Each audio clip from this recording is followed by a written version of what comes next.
Officially. Yeah, I will. I will. All right. See if we have anybody in the audience. Captain Murphy. I will allow you to talk. See folks are joining. I'll give everybody a moment. Are you promoting a captain? I did, so he should be able to speak. But I want to just start with a couple things first.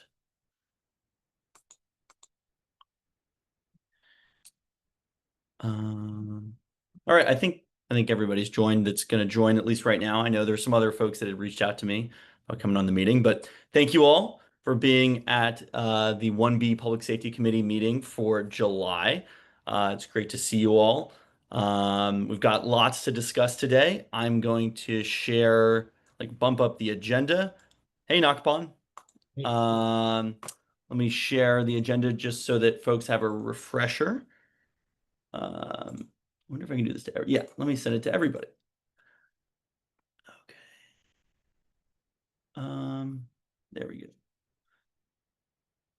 My numbers did not carry over.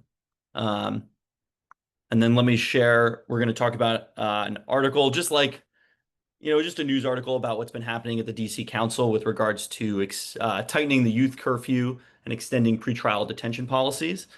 So we'll briefly discuss that. I'll send this link here in case anybody's interested in reading it or wants to be able to easily pull it up. But yeah, today we're going to do our roll call. We'll get updates from MPD and ask them questions. I know that I've got some questions about some of the things that have happened in the last month. We'll go over the article discussing the curfew rules and pretrial detention, like I mentioned. We will discuss a resolution about supporting a unified and accountable violence interruption program that Brandon has really led the charge on, and that Karen and I have been supporting. And then, we definitely want to get the committee's feedback there, and we're hoping to actually vote on that resolution. Then we'll get some brief updates on the public safety walk. And finally, we will, if there's any community announcements that folks want to make, then we'll open the floor. Sounds good. All right, so let's do our roll call real quick. Brandon, are you here? Yep, here, President. Great. And Claire Yes, sir. and Nakapon Present. and Karen Present. and Elaine Jin, Carl Remy, and Leah Trebet, who let me know that she could not make it. And so just a brief side at the beginning, our bylaws state that if you miss 3 meetings in a row, then that the chair can, I believe, remove you as a committee member. So I don't I don't really want to do this, but in order to achieve a quorum, I think it is necessary. And, because we haven't heard from Carl and Elaine in a while, I am going to remove them as committee members going forward. So we have met our quorum. Sounds good.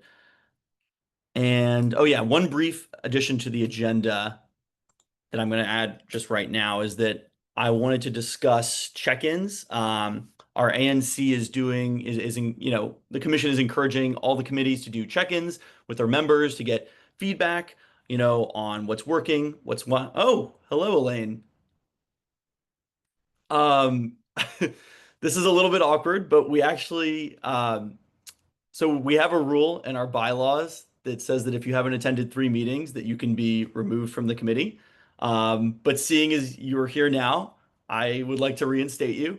But we just got to make sure that folks are attending the meetings because we need to meet our quorum in order to vote on resolutions. But thank you for coming. Um, so yeah, as I was saying, ANC1B is having all of the committee chairs do check-ins with their committee members to see what's working, what's not, to get feedback, to see what you all want to work on in the future with this committee. And so I just wanted to let you all know that I'll be reaching out to try to schedule some meetings. I know I've spoken with some of you in various ways about this, but yeah, I really want to get your feedback on, you know, what do you like? What do you not like? What do you want us to do different? And what do you want to take initiative on? So I'll be reaching out about that soon. And the next item on our agenda is our MPD updates.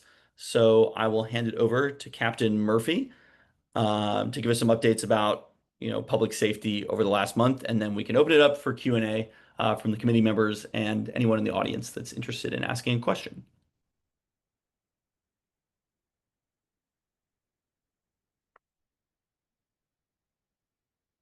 Captain Murphy, are you there? Yep, I am here. Can you hear me? Yes, we can. Thank you. All right. All right. So for PSA 305, for the last 30 days, I think Hiller was supposed to join in. I'm not sure if she's here. So for the last 30 days, what we had for crime stats is we had 2 ADWs and about 9 robberies. Some of these robberies also involve carjackings involving mopeds and scooters. And the 2 ADWs, one of them was closed. That was at 1915 13th Street. That was a closed case. When we conduct a follow-up with our detective as well, we was able to close that case. The other shooting we had recently on the 1800 block of 8th Street, where the victims, he was standing there with his girlfriend in front of a car. Suspect approached him in a blue Honda. We had several footage from citizens in the neighborhood that provided that to us, so we was able to push that lookout out for that vehicle. They came outside of the vehicle, the suspects brandished a firearm, shoot at the victims, fled, I believe, north on 8th Street. After we pushed the lookout out, I got my officers with an LPR vehicle that also detects stolen vehicles in the area. So we was able to go to like hot spots, like dumping hot spots vehicles, and was able to found the vehicle and unit block of Hanover Place Northwest. That's going to be one of our hot spots for our dumping of stolen vehicle. So we recovered the vehicle unoccupied. That case is still open.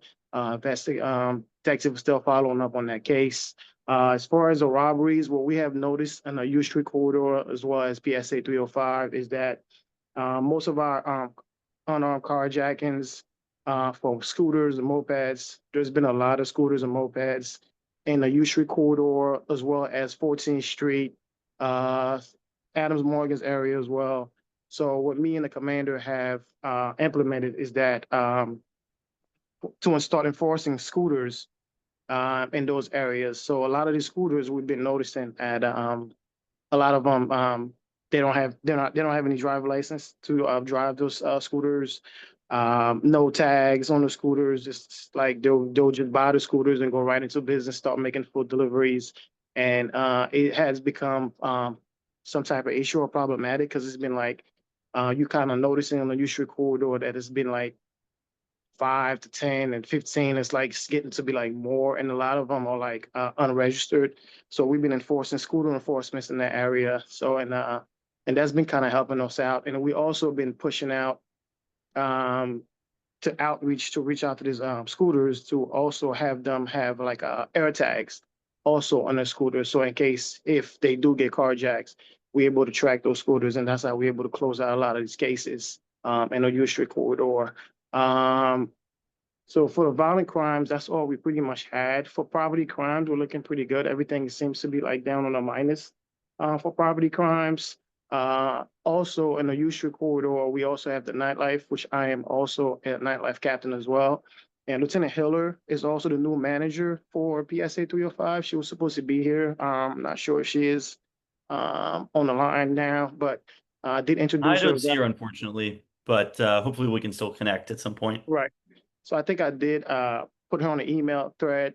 So if anything moving forward for the nightlife and U Street corridor, please feel free to reach out to me or Lieutenant Hiller and also Commander Connors, and we'll feel free to answer any questions you guys may have. And I'll take any questions if you guys have anything. I wanted to ask a quick question about the drive-by shooting at 1800 8th Street. Just wanted to get some details on that. Yeah, go ahead. What's the question? What happened? Like, is it part of a pattern? Is it related to the It's sort of definitely not a abandoned apartment building? It's definitely not a pattern. 800 block of A Street is not one of them streets that we mostly have our special attentions. Um, this was like a one-off type thing. So the victim was outside, standing outside in front of the car with his girlfriend, and that's when she stated that she saw a blue Honda approach them. Suspect came out brandishing a handgun. So they started firing at the boyfriend. He ended up getting hit, I believe, one in the chest, lower abdomen, and one in the left buttocks. He responded to a nearby hospital where he is stable and none life-threatening injuries. We pushed the lookout out for that vehicle. We was able to recover it, like I said, on Hanover Place, Northwest, unoccupied. Detective is still following up on that case and reviewing footage. But this is an area that's not really one of our hot spots, so it's not like a pattern area for our crimes. Claire, do you want to hop in?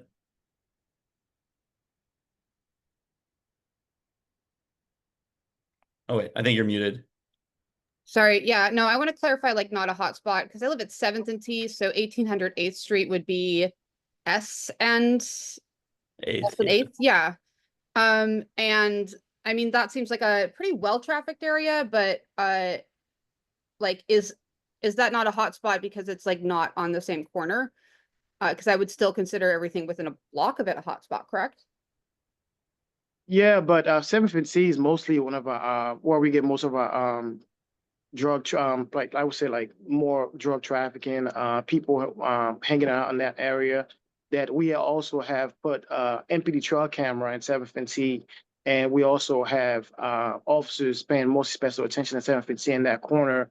And every day that we assign a unit down there, and also as our outreach to focus on that area. But as far as 1800 block of A Street, when that shooting occurred, we do not see a lot of issues going on in that block. I'm sure it's not that far from 7th T, but we don't. That's not like area of our main concern that we usually get a lot of problems. It's mostly probably 7th T, but 7th T we have made significant great arrests. 7th T just last weekend we recover. We put our CST officers as well as our nightlife officers in the area where they made 4 arrests and recovered 2 handguns, including a rifle in that area. So we do have people in that area paying special attention to that, like I said, 50. And also over the weekend, we recovered 11 handguns where we made a lot of arrests over the weekend alone in the U Street corridor. So that's great work that we're doing as well in 7th and T area.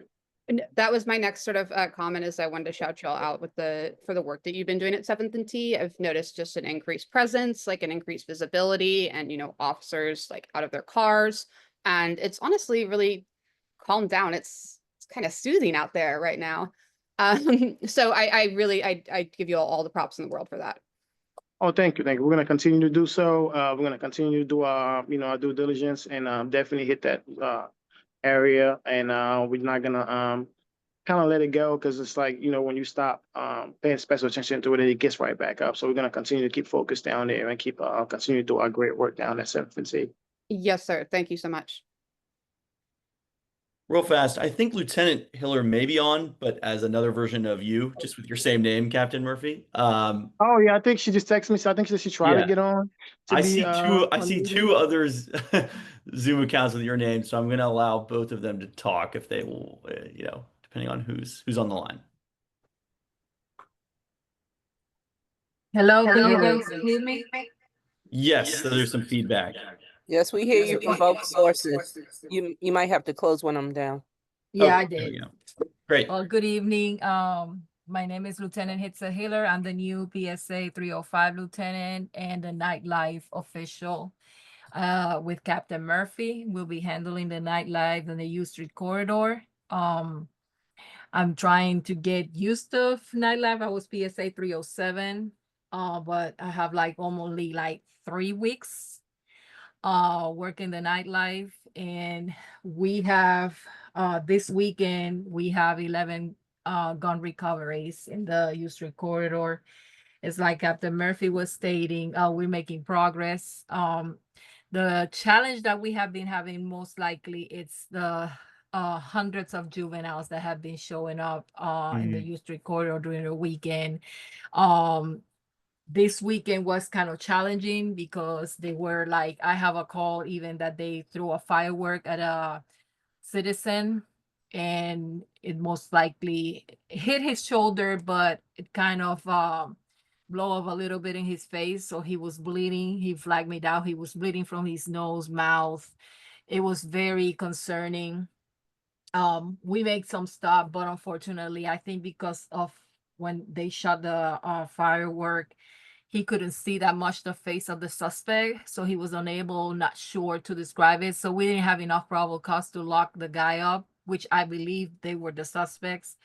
But we got him identified, so the detectives were going to continue searching for camera footage, and basically if there's probably making an arrest about that. So during this weekend was very challenging with the illegal fireworks. I think citywide it has been, I was reading, it had been like that.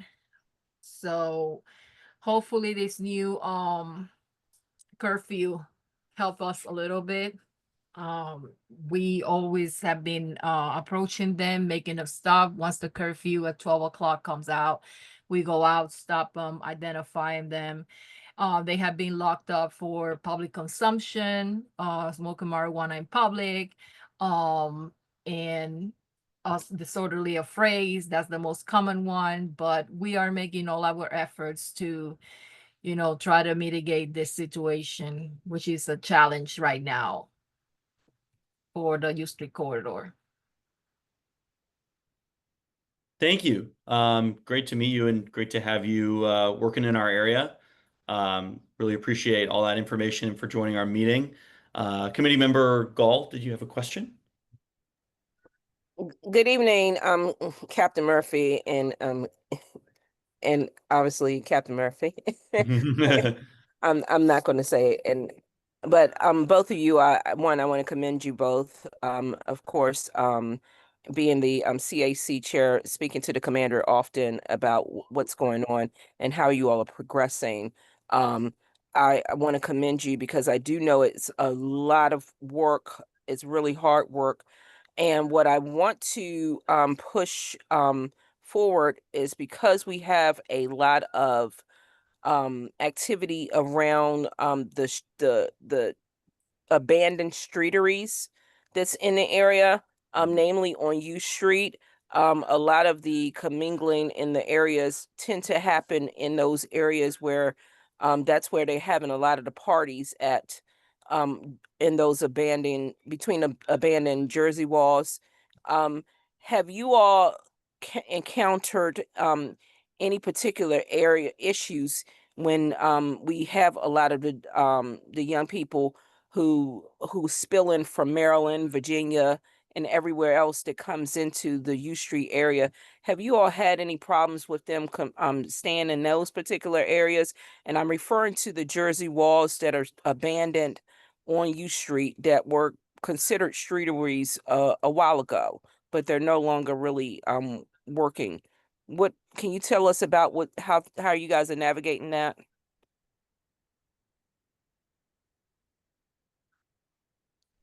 Did you understand what my question was? What's a Jersey wall? Yes, That's ma'am. the first question. Hmm. Jersey wall, and I'm sorry if I'm using a technical term. A Jersey wall is those concrete barrier walls that stand Mhm. about 3 feet tall and approximately, I want to say 6 feet wide. They look like barriers that were used formerly for the streeteries, and it's referred to as Jersey wall through DC government. If you go through their streetery website, they'll tell DDOT's website. They'll talk to you about that. But I'm asking our MPD what, in regards to having gatherings around those particular areas, could you let us know if you're having any trouble with those abandoned areas where people may be starting like their own personal parties in front of clubs? Do we still have MPD on, or am Yeah, I? I'm here. Okay, I'm referring to the nightlife activities, the Yes. spillage out from out of the subway and where you're having gathering spots, because that's where it's been seen. And I just want to know if you could give us a report out on that, please. Yes, I'm Lieutenant Hiller. Thank you, Lieutenant So Hiller. Can you change her name, please? In the I don't know why it came out not like you, that. Lieutenant. I mean, we can do it administratively on this side. Oh, Thank you.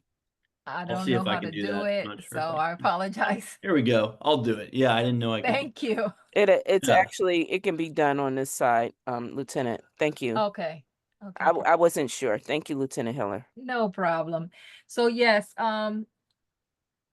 we usually when the juveniles came up from the metro station on 13th and U, right there by the N Pizza, they have Mhm. some concrete barriers there. They usually gather around that area. um Metro Transit usually comes, we call them to disperse and help us that with these gatherings. um they usually, what they do, they then travel to the park right there on 10th and Vermont. Then we call park police. Mhm.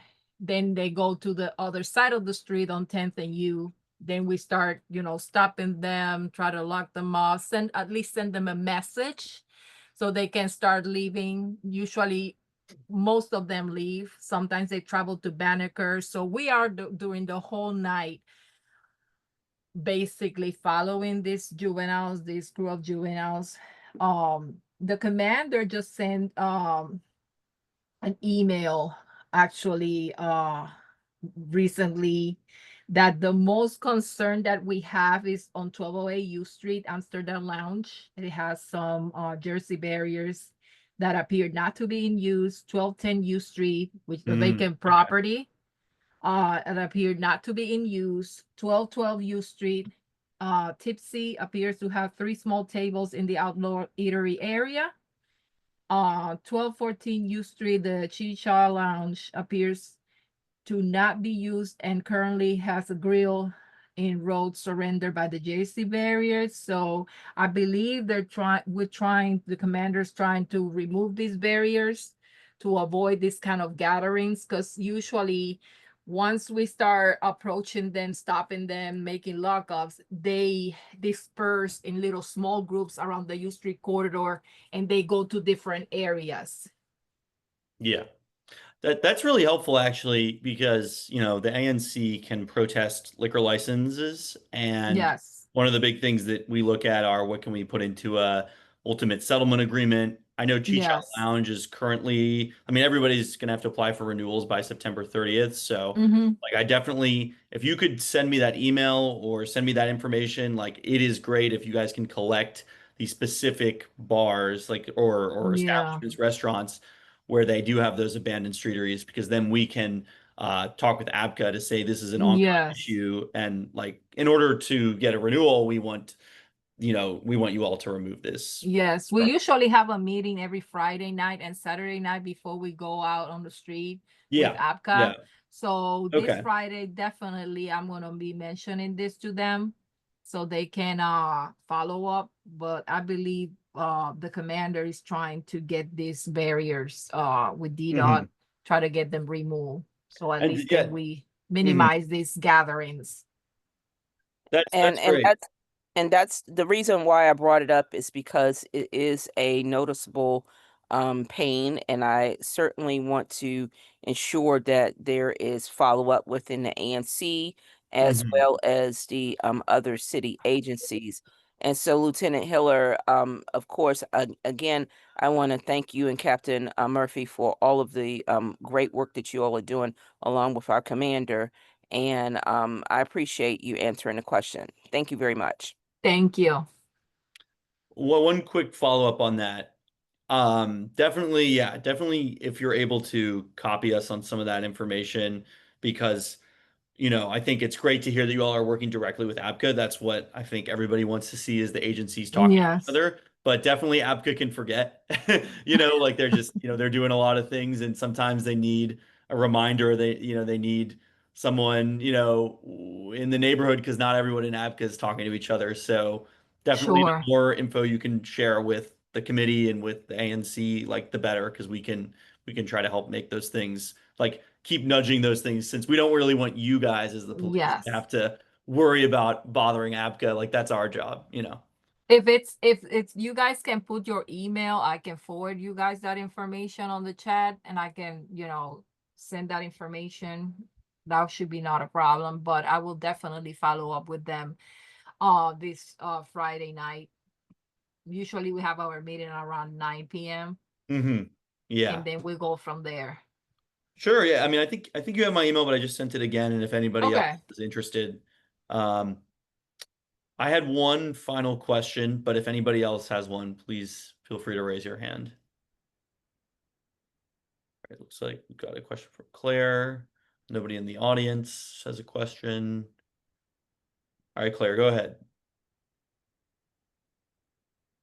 Sorry, I just wanted to follow up on a thing that had come up, I believe, in our April meeting about getting someone on from the MPD's like OSINT social media team, because you had had a lot of success making arrests, or at least making some kind of investigatory stops from people just being morons on social media and flexing their guns.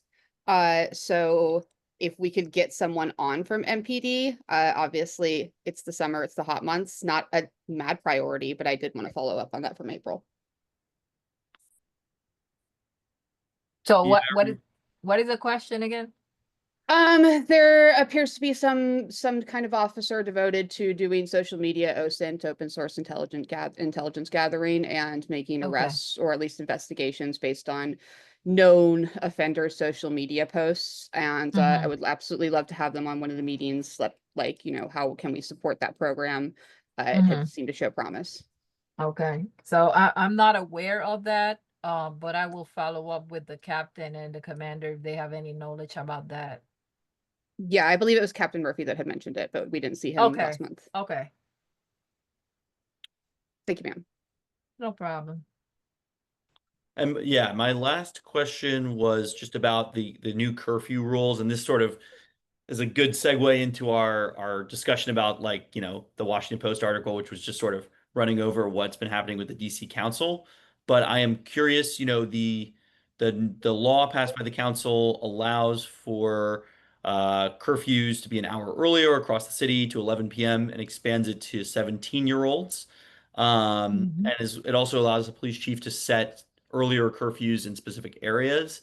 And I'm wondering whether that's already happened for U Street, whether that's being discussed, and sort of what the plan is for that. Also, like, I remember getting out of the metro and seeing officers talking with youth saying there's a curfew, that we were going to call your parents. So I am curious, like, how are you all, you know, using this new curfew law and what can be enforced?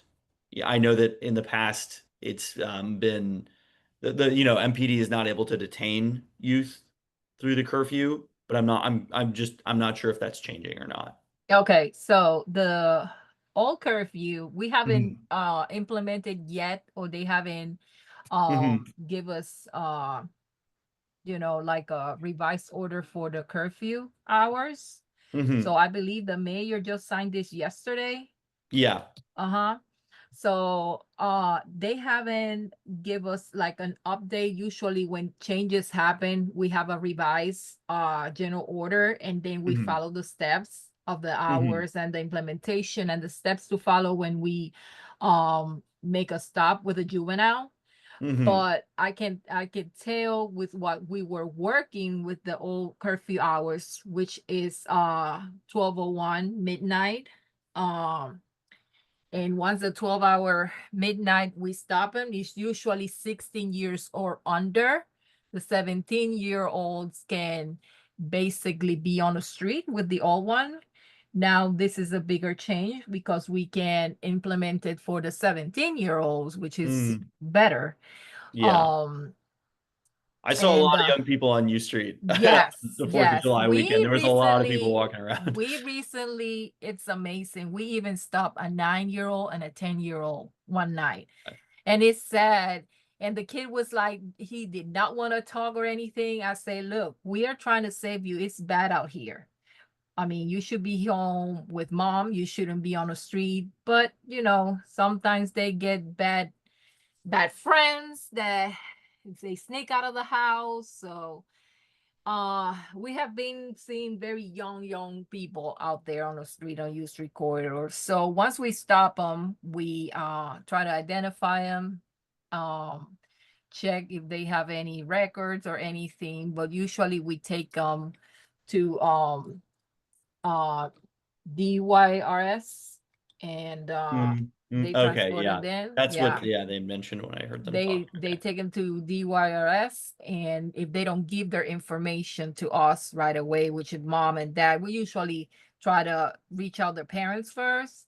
And if they leave, we give a courtesy ride. We the officers, they do an incident report, which is a 379C Hmm. of a stop, a curfew violator. We get report numbers. They get released to their parents. But when we cannot find their parents or they don't want to be identified, we transport it to DYRS. Sometimes they even have records or charges. So they decide if they're gonna be diverted to their parents or not.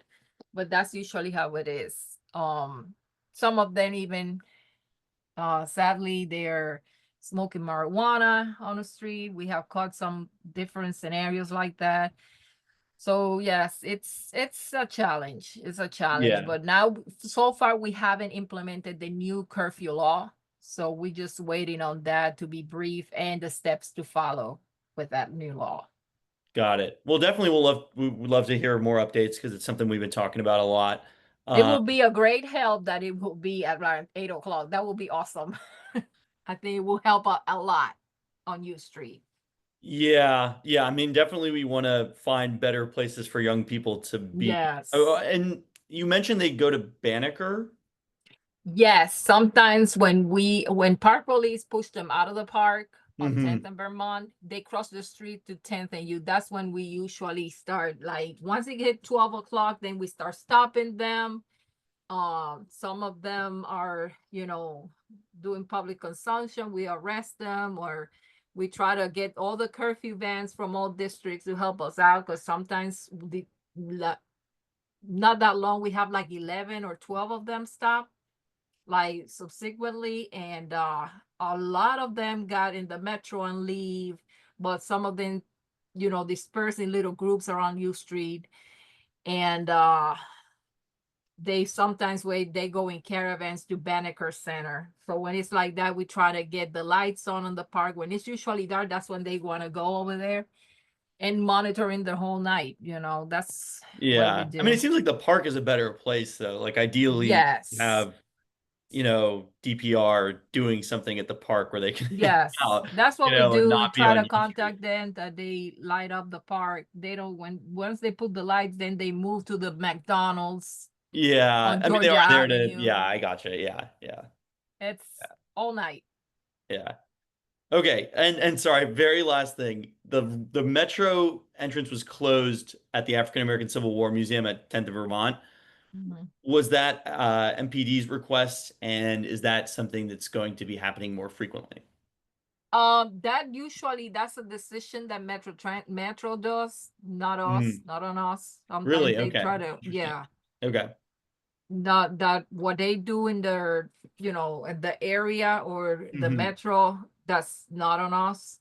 They close it, and it creates more of a challenge to us Really? because, I mean, once they close it, some of them try to go home and they can't. So they Oh, I sometimes see. they get stuck in U Street, Oh. and they can't leave because the metro is shut down. So they Well, I think the start, Metro is still running. They just closed one of the entrances. But yeah. Yeah, could they leave through 13th and yeah, you? yeah, yeah. I got out through 13th. I think that was, and the Metro was free that day. So Yeah. anyway, it was interesting because it was like there weren't a bunch of people hanging out, at least when I saw it. Yes. But, I could see how that would also be a problem with having people leave. And, definitely we don't want to close the Metro entrance every. Yeah. I can understand for 4th of July. It was pretty crazy. So Yeah. yeah. 4th of July was really, really challenging. Yeah. It's a lot of movement on U Street. Great. Well, thank you so much, Lieutenant Hiller, Thank for you answering so all those much. Nice to questions. meet you Yeah. guys. And Lieutenant, excuse me, Lieutenant, I did put the addresses in the chat, so just so that you don't have to Oh, in yes, case. yes. Okay, so those are, I got 1208 U Street, U 1210 Street. U Street, 1212 U Street, and 1214 U Street. Those are all Ye- the addresses that you've been listed. Am I Yes. correct? Did I miss anything? Yes, man. You got them all. Okay, excellent. Thank you. Thank you. You're welcome. Great. All right, yeah, briefly, did folks have a chance to read the article? What do people think about the new curfew that we've been discussing and the pretrial detention rules?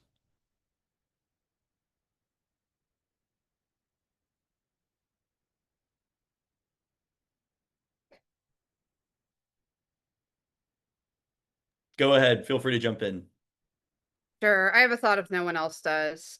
Just from Lieutenant Hiller walking through the pretrial detention rules and the process of putting them through DYS and filing an incident report, I would be curious to know if when officers make some kind of investigatory stop, whether these incident reports appear rather than just their record, if that's like a public record sort of thing. But I mean, if there's been an incident report filed for a youth over subsequent weeks, is it showing up like when they are stopped or detained or like get sent through the DYS system over and over again, or does it have to like elevate to a record? So I would actually like sort of clarity on the process of like when these children are detained and then put through DYS and how the lingering like paperwork happens. Yeah, that's a good question. Yeah, anyone feel free to jump in.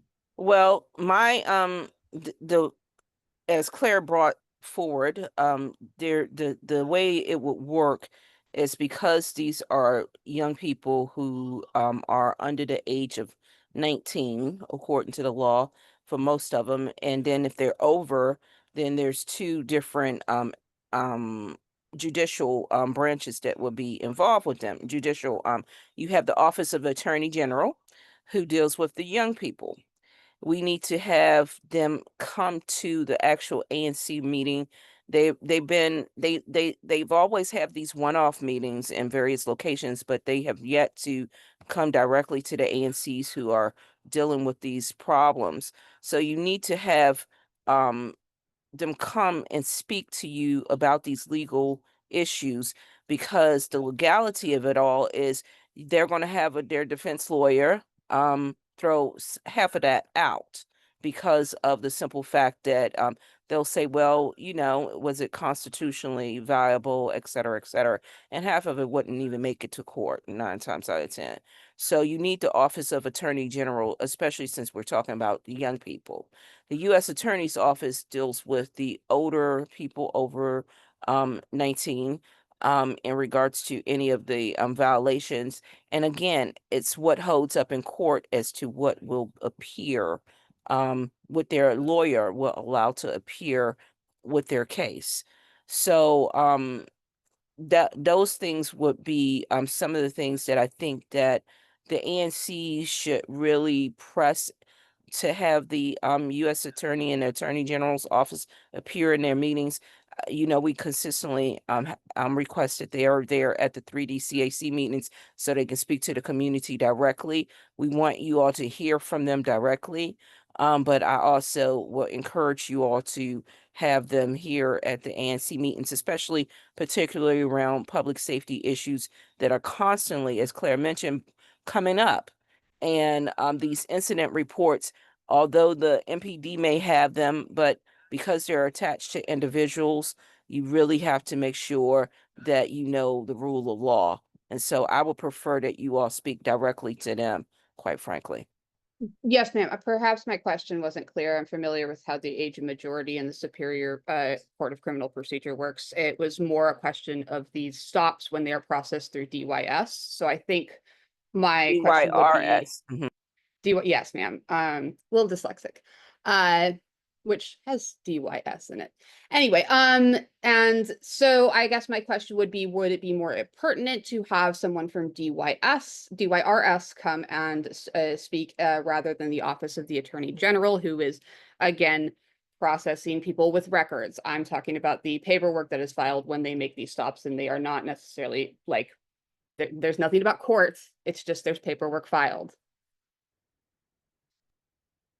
Well, nothing beats a failure but a try, Claire. I believe that any time that you're having the agencies appear that is responsible for youth and youth engagement, I think that it's always good to have more information as you are requesting. The reason why I had said that, I think because it goes to the broader issue of how it's going to stick in regards to enforcement, but that's generally when it becomes pertinent. Those incidents become really, really important during that time period. So that, oh, look at Julia. Hey, Julia.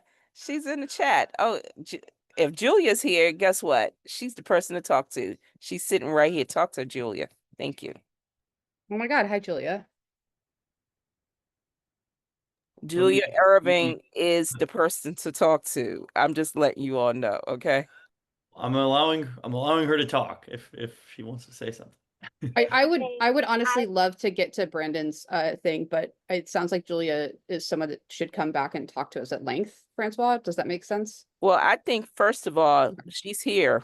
Let me be very clear to not disrespect her. She is here, and having Julia here, and because of her knowledge base and because she was the director of the agency. And this is the reason why I'm saying that. Thank you very much. Let's do 5 minutes with Julia, and then we'll do Brandon's resolution. And the rest of the agenda is pretty, there's not that much really. So thank you for the grace and the opportunity. Again, I'm just a fly on the wall. I love public safety, so I just wanted to learn more about it. But my name is Julia Irving, and I have the honor of serving as the Deputy Director in the Office of Neighborhood Safety and Engagement, though I logged on just as a citizen of the District of Columbia. And I just wanted to provide guidance in this conversation. So I did serve 10 years on the Metropolitan Police Department in a civilian capacity as an outreach specialist. And so when we're talking about youth issues in the city, yes, the Office of the Attorney General is the primary entity to prosecute juveniles. However, the U.S. Attorney's Office is critical if that juvenile is being charged as an adult. So it doesn't start at 19. If they're 15 and they're going to be charged as an adult, you would need the U.S. Attorney's Office present. Oftentimes when discussing juveniles and siloed in one agency is able to present, but in order to understand the entire, and I hate this phrase and I'm going to use it, ecosystem of juvenile justice in the city, it's imperative to have all entities there, having the Public Defender Service there, having the Youth and Family Services Division of the Metropolitan Police Department there, having the Department of Youth Rehabilitative Services, which houses juveniles awaiting court, and then those that have actually been committed and or sentenced, but then also having Court Social Services, which is the entity that provides supervision to the juvenile in the District of Columbia. Additionally, DYRS, they contract out shelter homes, most people refer to them as group homes, but they're technically shelter homes. And so again, because of the myriad of services, supportive services that DYRS provides, you would want them there. You also want to have the credible mentors. I know in my previous capacity, there were concerns in the very area that you all mentioned, and we reached out to the credible mentors messengers within DYRS, and they went out and they were looking to see, are these youth that are on their caseload? And the credible messengers or mentors, they work with the highest risk youth. And so they literally are mentors to them, but they also are doing checks. So they are available if they have advance notice to come out and walk the community with you to see where the concerns are and engage those juveniles, again, that are on their caseload. They'll engage them up until 12 midnight because they do curfew checks and things of that nature with them. The other entities that you would need there is the Department of Human Services, because they have the ACE program, which again is a diversion program. They have the PASS program, which is again is an intervention program. So having the entire gambit of those that service juveniles from a preventative, from a commitment, from an intervention, and a detention standpoint would make your meeting a little more fruitful. That way, no one is passing the buck. You can hold people accountable in real time. That was all. Then, I got- Thank you for that, thank you. Julia. think And because that's what I knew you were going to bring to the table, because one, as she mentioned, that entire grouping of people are definitely, and I know that you were breaking up a bit. If you need to repeat that listing now again, Julia, is that okay? Because we want it for the record. Where I can put it in the chat if that makes it easier for you. 'Cause I don't know how that. Yes, ma'am. It'll be awesome. Thank you so much, Julia. And I just wanted to respectfully allow everyone to understand who you were and what you could offer, because this is a gold mine of information that she can bring to the table, and I do not want her to not be able to have a voice in this conversation. Thank you. Nakapon, I think you had a question. I don't know what I have. I'm just trying to figure out how we can get a little bit more involved here. As you know, I run the martial arts school right there in 14th in Florida. We see a lot of the riffraff as well. I can only try to offer some solutions, but at the same time, I can't put my business at risk, right? Like what I want to do is, all right, let's just kind of back up here. I'm looking at Baltimore. Baltimore's got a huge reduction in crime. And, you know, I think we're really leading with the stick here, which it's like, it's what we have to do. We have to get these kids off the street. We got to lock them up. We got to do it. And it sounds harsh. And I don't want to do that. But that seems like it's our reaction to what's happening in the area, particularly in the U Street area. And looking into Baltimore, what they really did was they expanded a lot of activities, places for these kids to go.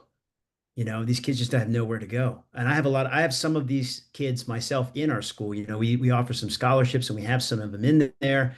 And we've turned out some pretty good students from there, people going to college or, moving on to other endeavors that are not on the street and getting caught up with all the stuff that happens there. Um, So, I know we can make a difference. I just need to get in contact and connected with the right people that we could say, hey, look, if I don't need to make any money off this, but I do have to pay the people that need to be there, and I got plenty of part-timers that are great mentors that run the kids program that could work during the daytime to take some of these kids and hopefully do something with them. Now, we study combat sports. So at the same time, there is a big responsibility on our side, which is not to put a loaded gun in somebody's hand, so to speak, right? Like it's not to teach them how to fight and then they go ahead and be much better offenders out there. That's not what we want to do. But I know that martial arts can provide them a way of life and a lifestyle and perhaps moral compasses that they might not already have at home.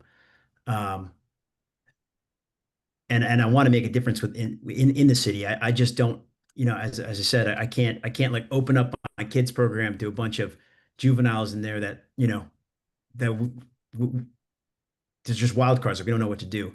But if I have a space where I can put them and put two or three instructors that are in there working with these kids every day, and perhaps like continue to feed into the program, like a Miss Irving, you mentioned some people that are mentors, perhaps let's just call them big brothers that could perhaps like put the kids there, we could begin to have some type of communication to get these kids doing something positive is basically what I'm saying. Um, I just don't know where to start in the city. I've been trying to look to see to get grants. At the same time, I do need to get my people to staff it and be willing to do it. And as much as they want and the goodness of their hearts to be there, I just need to be able to make sure that they can survive in DC themselves, right? Everybody's like under the crushing weight of this inflation. So I just basically I'm just saying like I want to help. I just don't know who to talk to that I can get something started. But I know the way is the kid is dealing with these kids. Those are the ones that are out there doing the thing. They have the most time on their hands. I see them on the street too. I see a lot of them walking around the cars looking like they want to break into them too. I'd rather have them in a place where we could work with them and hopefully shape them into something, into positive individuals in the community. So if anybody can just point me in the right way, I'd be more than happy to try to help. I don't know if Miss Irving's still on. I definitely would like to get connected with the credible mentors that she mentioned. Yeah. I definitely, I'm not familiar with all of the various programs. Um, I do think though, Nakban, like if you want to put together a proposal, like we can try to get the ANC to put some money into it. Like I don't know what that proposal looks like, how much funding you might need, but like that is the purpose. Like at least in this narrow space, like we can do some things with the resources we have. But yeah, definitely I think if you could draft a proposal to bring to us about like what you envision or like what you'd want to expand to do and like get your Sure. Sure. instructors, to do because obviously, yeah, they're not going to do it for free because they have to, work, Or have jobs. have a space in like a community center. It's a Yeah, space that's yeah, already exists that Banneker. I could, that Yeah, doesn't cost anything, and then I could just staff it with some people there yeah, and give yeah, them some direction and develop a curriculum and a program for these kids. We're trying to keep yeah, it as I understand cost effective as possible, but also make the most impact that we possibly can. Because yeah, we're all in the same boat here. We want to see this place get better. Like right now, we're all in the in the state of how do we just deal with it? How do we fight back? But really, it's to kind of bring them into the fold because they definitely don't feel like they're a part of this thing, right? Especially now that we're running them off the street at 7 o'clock, and it can only get worse. Like, yeah, I have yeah. a suggestion, Nakapan, because we do have two within 1B. We have the Harrison Recreation Center, and then we up the street uh we have the on Gerard Street. There's another recreation center, and yeah, it's a huge gym. I don't know if you've been there, and a I've lot been of there. you young people are there, and it's a wonderful facility for because it has the basketball. They have all types of opportunities. Now, I would suggest that you talk to DPR in order to start the programming that you're interested in, because one thing that DPR is always open to is different programming to, engage the youth. And if you, especially if you're going in that route, um, but that doesn't mean that those are the targeted youth that you're talking about. These are not the same people who are coming in from Ward Maryland, and various areas of Virginia who's particularly intentionally coming into DC streets to do Right. whatever activities that they're doing. So what the beginning point for the juvenile who come, and I don't even want to call them juvenile, the young people, because juvenile is really a derogatory term. So just be very clear about that. The young people who come into the area, um, are generally coming from those they're using a meetup spot. Earlier Mm. Claire was talking about the social media way in which they reach out to each other. Those social media point people, they create the meetups. They just had a young man who created a meetup where he was having people come in and doing the Tokyo drifts in the middle of the street. He was 19 years old, and he was organizing this. So they will organize these meetups and do whatever activities they have planned. So social media is one of the tools that they're using. But if you have someone on your staff who likes to stay online and look, that's one way. MPD is using that opportunity, but also the other agencies are using that. But that's where you could start if you want to know where they're meeting. But as Lieutenant Hiller mentioned, they eventually gather at Banneker, where the lights are on, and that's where. So if you want to have someone there at Banneker to meet up, you know what I mean? You know where Banneker is, right?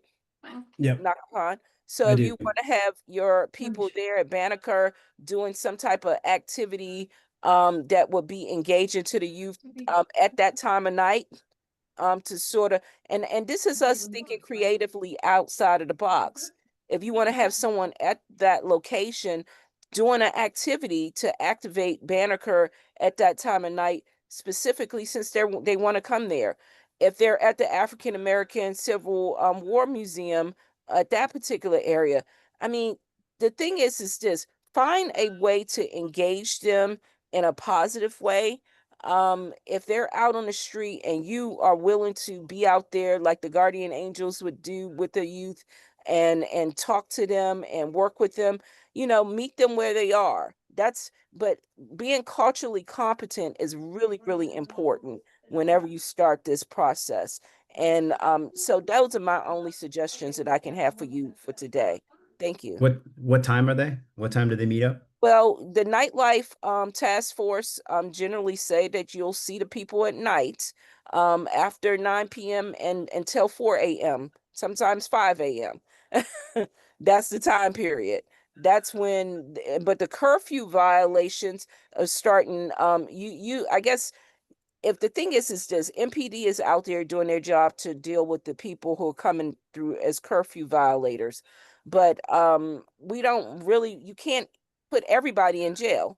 But the thing is this, what decisions that you all are willing to make in order to help engage them when they start spilling out onto the street? Do you want to turn them around and put them back on the subway? Do you want to follow them and say, hey guys, let's find something else to do other than whatever they're doing to get themselves in trouble? I don't know what type of engagement that you want to do with the youth at those particular times, but it's thinking creatively and being prepared to deal with the group of 100 or more youth during that time period. Okay. Mm-hmm. All right, we got to go on to Brandon's resolution, but this is inspiring me to invite more guest speakers like the head of Banneker, who I have not connected with in the past. But I think it would be great to hear from them directly. It does seem like, they are the biggest space for young people in the area right now. But yeah, Nakvan, I think if you could come up with some sort of proposal of what you want to do, I think potentially the ANC could fund it. I think it would be a great thing to partner on, and also to partner with Banneker since they probably have space and maybe other resources that they could devote to it. But yeah, let's move on to Brandon's resolution. So thank you all for contributing to that. That was a really interesting discussion. Definitely, I feel like I always learn so much from these meetings, so I hope you feel similarly. Um, yeah, so Brandon, do you want to kick us off about what the resolution's about? Yeah, so on our last meeting, I presented to you guys version 1 of the draft resolution, and basically it was centered around combining the two violence intervention programs, consolidating them so that there's not duplicative funding and services for the same function. I got some feedback from Claire as well as Karen, and I added that to the resolution. So version 2 is in the chat. If everybody wants to look at it, read it, and if possible, if there's no major corrections that anyone feels need to be made, then I'd like to vote on it if it's possible. It was just a general typo change, Brandon. You have 1B02 consistently mentioned, and that's incorrect. This should be 1B, but it's because it's for ANC 1B, the commission. And I think I mentioned that the last time, but I know it's I should have caught that as well. My bad. And so it needs to be 1B throughout, correct? Just Yes, sir. 1B, yeah, because 1B02 is just my district, but there's 9 different districts within 1B, and we just overall we are Commission 1B. This is Commission 1B's Public Safety Committee. Is there a space between the C and the 1B, or is it all one, is all together? It's just 1B, nothing else after 1B. After the B, nothing else. Yeah, just like in my Zoom name here. Got it. Okay. I should probably change. And I was just like, okay, fine, and replace that across the document. I see that you've incorporated some, like you said, some of the suggestions that we've made. I'm gonna do some more I'm gonna read it again because this is my first time setting eyes on this document. Please feel free to take a moment to read it. And also keep in mind that the text is not frozen. We can talk about changes here, and we're probably going to make more changes before the commission passes this resolution at some point in the future, hopefully, or like considers it, I guess. Yeah, I got the link open so I can make changes, but I wanted to drop the actual document in the chat for you guys. For the third whereas clause, it just has Commission 1B. Do we want that to say ANC1B or keep it as just 1B? It's ANC1B, similar to it's ANC1B. ANC1B. Got it. Okay. It is changed, so all That's those. throughout the document. Anytime you see ANC, I mean, anytime before 1B, it will be always be ANC. Yes, ma'am. Got it. Okay. Mhm.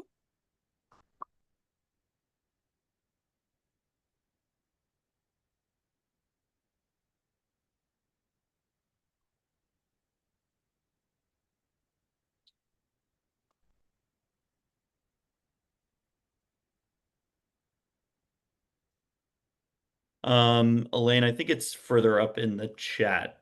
Brandon sent it in the Zoom chat about at 7:49 p.m. Yeah.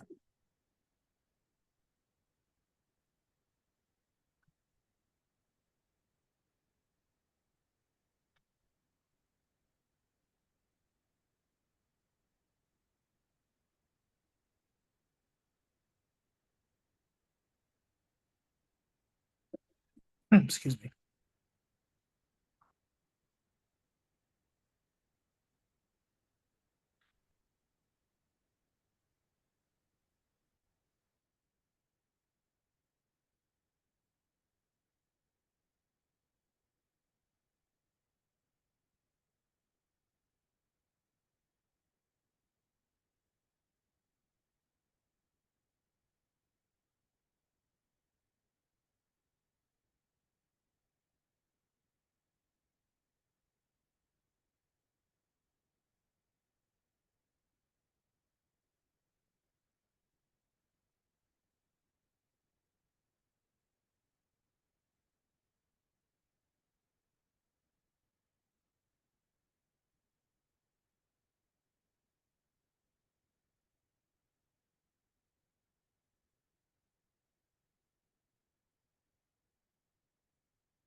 Outside of just some small technical things, I think that definitely have a really good understanding of pulling together all of the stuff that's needed.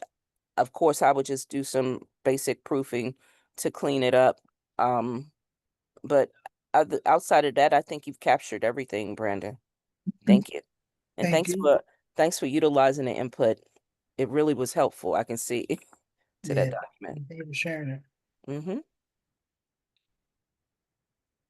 Yeah, some brief context. Some folks may have been following, but also it's hard to follow these things. So council Council Member Brooke Pinto introduced a resolution, or basically chairs the Public Safety Committee for the DC Council, and she's been leading the charge to merge the two violence interruption programs. The She introduced a proposal to eliminate the Office of Neighborhood Safety Engagement, which is the department that Julia Irving, who we heard from, that's the one that she had been working at, and that the violence interrupters that are under the mayor work for. There was pushback from the mayor and from the Office of the Attorney General, which runs the other main program, which is called Cure the Streets. So those are the two ones in Cure the Streets. And then Brooke Pinto withdrew that proposal, introduced a new proposal that basically takes away the funding from Cure the Streets, puts it towards ones, and in some way sort of merges those programs.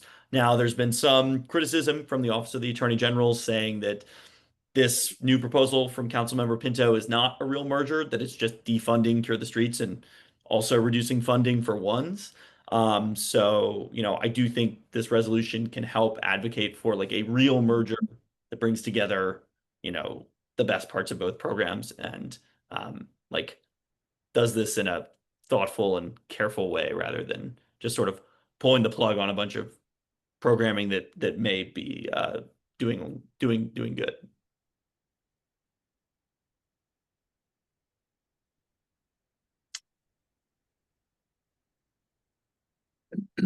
All right. Well, Brandon, I don't know if you want to, do you want to make a motion? Yes, if everybody is okay with that, I move that the committee accept the resolution. Can you name your resolution, Sorry. Yeah. I move that the committee accept the violence intervention resolution. I second your move. Debate. Does anybody have anything they want to talk about? Nope, I think we're ready for the question.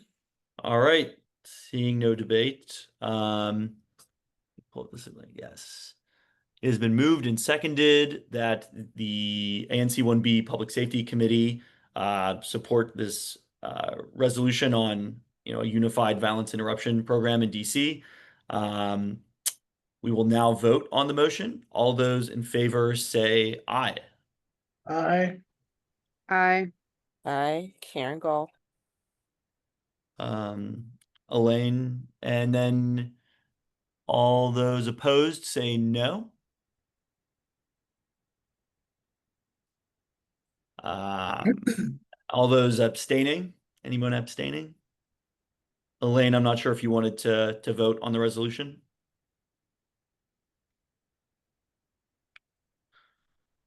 All right, the ayes have it. The motion passes. 4 in favor and 1 abstaining. I'm sorry, I was trying to get the unmute Oh, done. you're good. Okay, Okay, great. Unanimous. 5 committee members in support. So that gives us 2 days to Karen's recommendation, make any minor technical changes, and then we have that call, right? Still, we're good for Thursday still. Yeah, so the full ANC is meeting on Thursday. I still need to talk more with the chair to make sure we have like time and space on the agenda and run it by him, though obviously it's not ultimately up to him. But he's a good guy. Want to get his thoughts. I would introduce the motion at the ANC and say that the Public Safety Committee has voted unanimously in favor of the resolution. And then the ANC would consider it and then potentially adopt it. I think some additional changes we can make in addition to just cleaning up the resolution to make sure that it reads well and it's in tip-top shape to be sent out, is figuring out who the resolution should go to. Hypothetically, we would send it to council members, the DC Council Public Safety Committee, the Office of Neighborhood Safety Engagement, the mayor, the deputy mayor, public safety and justice. So there's, Brandon, maybe it would be helpful to come up with a list of all the figures and agencies that we would want to send the resolution to, in addition to just doing some final, proofing and cleaning up of the language. And then I will, reach out to the commission chair, and get his thoughts and make sure that we can add this to the agenda. And then hypothetically, yeah, on Thursday, I would make the motion and we would consider passing it. But yeah, this is great. I'm really, really, really happy that we've made it this far. And it's awesome to see, that we've been learning so much and that it's been incorporated into it and that we've, we're able to take a thoughtful and informed stand on these programs. I don't know the protocol for the committee, but do we need one pager or a cover for this to go with this, or is this just fine? Yes.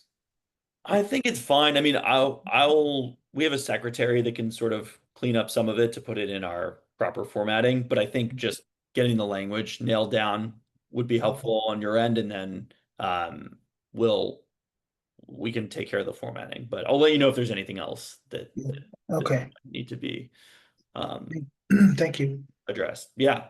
Can you send make sure that the committee receives the final version of your that you worked on, Brandon, so that they'll have it for our records. Thank you.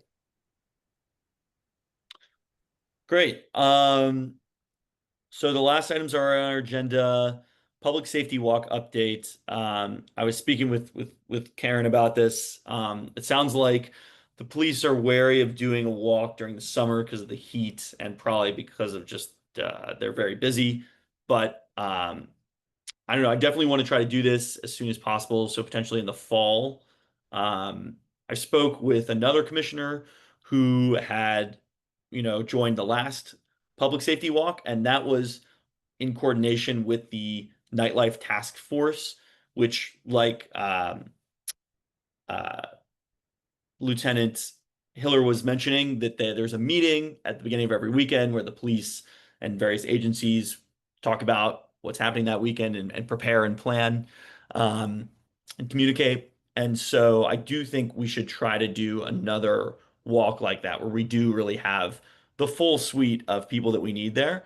And I really want to focus that walk. Like, I think the last walk was more of a fact-finding mission about what are the problems. And I think for this new walk, we want to be more focused on what are the solutions to the problems that have been identified that we've been talking about here and that were talked about on the last walk. So, one of the things that I'm interested in exploring is trying to have like traffic conductors or crossing guards at like key intersections on U Street to sort of like have some control over the really chaotic traffic situation there. Um, and definitely all the stuff we talked about tonight with youth and everything is something we want to go over with them. But those are the updates. I don't know if you wanted to add anything, Karen. Well, there's two things that I needed to have, just like I had the list from Lieutenant Hiller of the specific issues on your Hmm. street in regards to the Jersey barriers.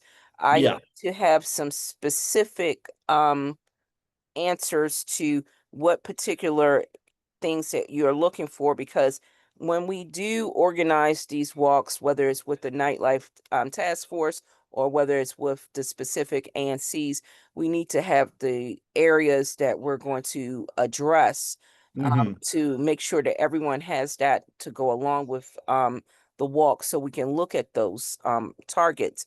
Now, in regards to the organization, as I mentioned to you, because we've been going through this drastic heat wave. It Um, has been bad. that is not something anyone can control. That's mainly the main issue that MPD has been having, and we do not want anyone passing out. Everybody is not in knock-upon shape to to go along on the walks, and this heat is treacherous. So we really want to make sure that there's no issues involved with that, and then also because we're dealing with a lot of public safety issues, you know, the police, we want to have police on staff with us during those walks, because we want everyone to still be in a safe condition as they're enjoying the walk. But and but we also want to do it during a time period where we can see things, even though Hmm. nighttime is a great time, but some of this stuff that addresses public safety does have a lot to do with the issues that are surrounding some of our night locations, where it's a lot of debris, a lot of public safety hazards that may be sidewalk issues, debris issues, um, cleanliness issues, and then the gatherings. So Hmm. but I want to know specifically from your engagement directly with your colleagues on the ANC, what is it that has been an issue outside of the crossing guards and the traffic controls that you mentioned? Yeah, I mean, I can definitely ask them. I definitely also, I think, in advance of our next meeting, if maybe everyone could come with a list of like 3 things that they would want to focus on for a public safety walk, I think that'd be super helpful. But yeah, I can speak more. Like I can give you, I have a lot of things that I know that are, persistent issues that, some of which I think, the ANC has ideas about. Others that we just would want to talk, that's what we'd want to talk about during the walk. But yeah, I think that's very fair. And we can definitely put that together. Okay, so I'll look forward to getting that. If as soon as I get that, then I'll make sure that everything is organized on our side over here. That would be awesome. Thank you for helping us organize this and navigate it. Because I have never put together a public safety walk before. So good to have someone on the team who's as experienced as you are. Great. Are there any other community announcements that anybody wants to share out about?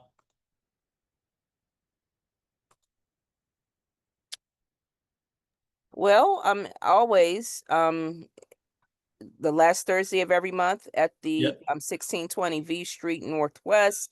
We at 7 p.m. we have the 3D CAC meeting, which we have all of our community members come together that are known public safety leaders. And we have our DC agencies, our mayor's office, and our council members, as well as our ANC commissioners. And everybody who is considered public safety leaders throughout the third district has the opportunity to come and speak openly about what's going on, and also meet directly with the commander, who will address our public safety concerns and give stat reports. Then we also have our de-escalation training that you can find at www.3dcac.org, where we want to where that's what we're concentrating on this month. And we have a lot of people who are signed up for that particular training. And we did recently have, in regards to public safety, we had a talk on in regards to how you can navigate issues if you're dealing with any particular immigration issues. And we'll just give a brief update on that during the 3D CAC meeting as well, and talk more about public safety walks. And we're looking forward to anything that you all can share from this particular ANC commission into the third district, because we have over 258 ANCs up under this the third district. So everything that you all can bring to the table, we want to hear directly from ANC1B. Thank you.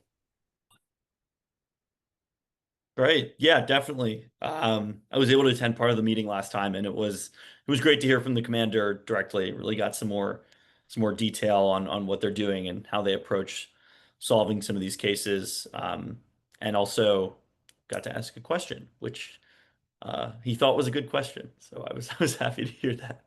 I'm going to give you a briefing from what Julia said. Yeah.